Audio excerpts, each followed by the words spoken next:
আসসালামু আলাইকুম।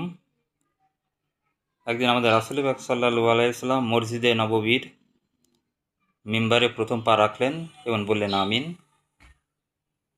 দ্বিতীয় পা রাখলেন এবং বললেন আমিন। তৃতীয় মিম্বারে পা রাখলেন এবং বললেন আমিন।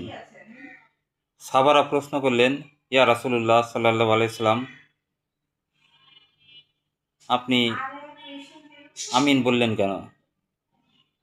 তখন তিনি উত্তর দিলেন, এখানে জিবরিল আমিন এসেছিলেন। আমি যখন মিম্বারে প্রথম পা রাখলাম তখন জিবরাইল আলাইহিস সালাম বলল, যে ব্যক্তি রমজান মাস পেল অথচ তার গুনাহ খাতা মাফ করাতে পারল না, সে ধ্বংস হোক। আমি বললাম আমিন।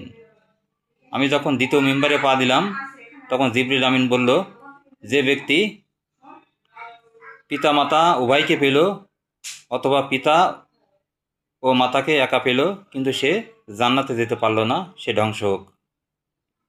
আর আমি যখন তৃতীয় মিম্বারে পা দিলাম তখন জিবরিল আমিন বলল, যে ব্যক্তি আপনার নাম অর্থাৎ আমাদের রাসূল পাক সাল্লাল্লাহু আলাইহি সাল্লামের নাম উচ্চারণ করলো অথচ সাল্লাল্লাহু আলাইহি সাল্লাম বলল না, সে ধ্বংস হোক। আসসালামু আলাইকুম।